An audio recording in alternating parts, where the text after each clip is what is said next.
안녕하십니까. 소상공인 매거진입니다. 다음 달 9일은 제19대 대통령을 뽑는 투표일입니다. 정치가 바로 서야 소상공인들의 삶도 나아질 텐데요. 대선 후보들은 소상공인 정책으로 어떤 공약을 준비하고 있을까요? 지난 11일 소상공인연합회가 공동 주관한 행사에 대선 후보들이 참석해 자신의 소상공인 정책 공약을 발표했습니다. 국회 경제민주화 정책포럼인 조화로운 사회 주최로 열린 대선 후보 초청 소상공인 정책 공약 발표 및 토크 콘서트. 행사가 열린 국회 도서관 대강당에는 안철수, 심상정 대통령 후보가 참석해 소상공인 정책에 대한 각자의 소신을 밝혔습니다. 국민의당 안철수 후보는 이 자리에서 소상공인 지원 정책을 자신의 경제 분야 핵심 공약으로 내세우며 3가지 공약을 발표했습니다. 지금 얼마나 어려운 그런 상황에 계신 분들이 많으실지 저는 정말 제대로 잘 알고 있습니다. 제가 바로 그 현장에서 함께 손잡고 살아남았던 그런 동료이기 때문입니다. 우선 첫 번째로는 젠트리피케이션 방지 그리고 자영업자 보호에 앞장서려고 합니다. 임대차 보호제도 강화하고 가맹사업자에 대한 불이익 금지하고 또 유통시장 불공정 행위에 대한 제재 강화 저는 반드시 필요하다고 봅니다. 두 번째로는 자영업자 영업 촉진을 위해서 신용카드 수수료 인하, 수수료 걱정 없는 IC카드 활성화 그리고 창업 전 교육과 컨설팅을 지원하겠습니다. 또 전통시장 내 유휴공간, 주차장 등을 활용해서 오픈마켓을 운영해서 시장 방문을 유도하고 또 지역 주민 간 교류의 장이 되도록 하겠습니다. 그리고 세 번째로는 재해 재난으로부터 안전한 전통시장 꼭 만들겠습니다. 그래서 전통시장 재해 재난 구조 개선 사업을 신설하고 구조적으로 취약한 안전시설 획기적으로 개선하겠습니다. 이를 위해서 전통시장, 영세 소상공인 밀집 지역의 안전관리 전담부서 신설도 검토하겠습니다. 당 대표이기도 한 심상정 정의당 후보는 그동안 정의당이 펼친 소상공인 정책을 설명한 뒤 이제는 기득권을 단절할 때라고 말했습니다.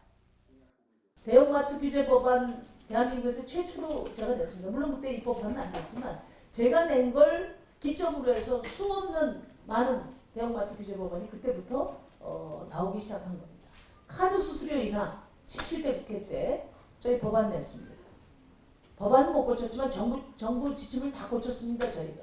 이마트보다 더 낮게 안경사, 안경업계, 미용업계, 그 다음에 음식업계 다 낮춘 거 누가 했습니까? 저희가 했습니다. 큰 당이 한 거 아닙니다. 골목시장도 침탈하고 그리고 또 프랜차이즈 업계에서는 또 대리점들 수탈하고 그 다음에 조물주 위에 거물주라고 상가 조금 될 만하면 천정부지로 임대료 올리고 그래서 이 대한민국 사회에 그 한 줌도 안 되는 기득권 세력이 우리 소상공인들의 정당한 땀과 노력의 대가를 가로막고 있다. 결국은 뭐냐면 정책 내용보다 더 중요한 것은 그런 기득권들의 횡포에 흔들림이 없이 기득권 세력에 과감하게 맞서서 이것을 시정할 의지가 있느냐. 이것이 핵심이라고 생각합니다. 제가 최저임금 인상을 1만 원 이상 하자고 하는 것은 이 비용을 누가 부담하냐.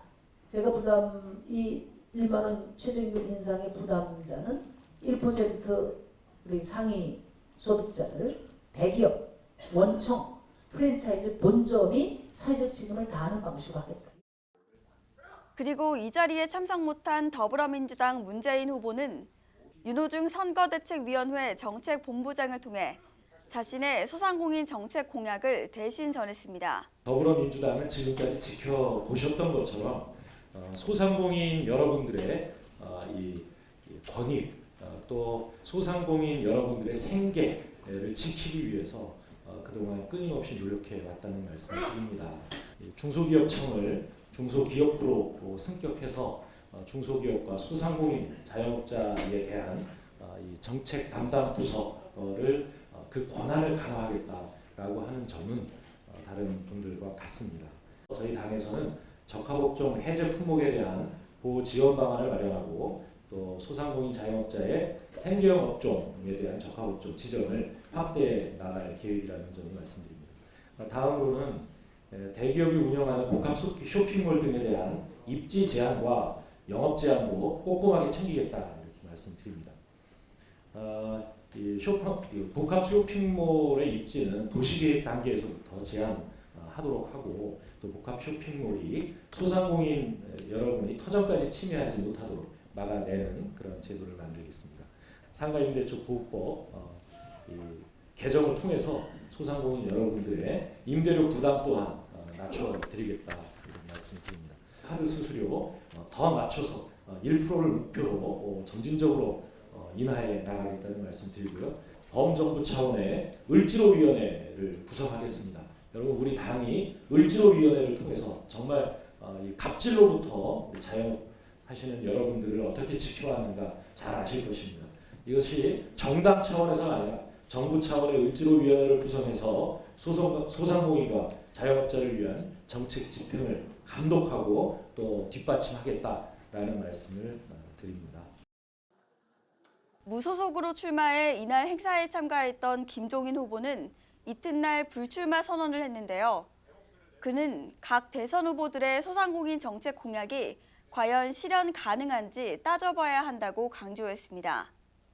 경제민주화라는 것을 가지고 선거가 뜨겁게 다뤄왔는데 그때 5년 전의 상황과 지금의 상황에 있어서의 우리나라의 경제사의 여건이라는 것이 별로 변화된 게 없고 오히려 더 악화됐다고 저는 보고 있습니다. 물론 앞으로 각 대선 후보들이 소상공인 정책이라고 해서 이것저것을 많이 내놓을 겁니다. 그러나 그것이 과연 실현 가능성이 있을 것이냐 이런 점에 대해서 여러분들이 관심을 가지고 하나하나 짚어나가지 않으실 것 같으면 결국 가서는 또 헛된 공약이 되고 말 거라고 저는 얘기를 합니다. 10년, 20년 과거의 대기업을 키울 정도의 노력을 정부가 경주한다 할 것 같으면 우리 소상공인의 여건도 좋아질 것이고 그렇게 됨으로 인해서 대한민국의 중산층의 층도 확보하고 넓어질 거라고 이렇게 생각합니다. 우리가 흔히 얘기를 합니다. 정의롭고 공정한 성장, 정의롭고 공정한 시장, 이거를 그대로 말만 한다고 되질 않습니다. 정의롭고 공정한 시장을 갖다 만들어 놨다면 제도적으로 그것이 확립될 수 있도록 여건을 갖춰줘야 됩니다. 그렇지 않고서는 공정성장도 안 되고 정의로운 성장이 되지가 않습니다.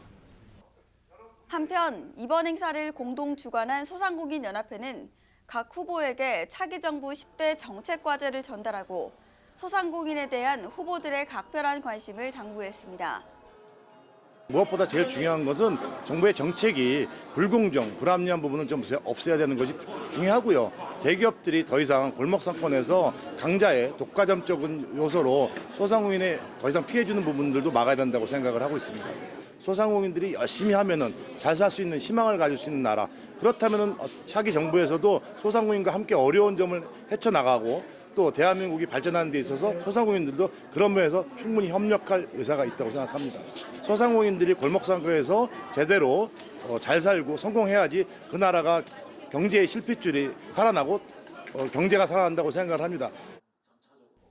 대선 후보들이 내놓는 소상공인 정책 공약들, 단순히 표를 얻겠다는 차원을 넘어 피부에 와닿는 지원 정책으로 실현되길 소상공인들은 기대하고 있습니다.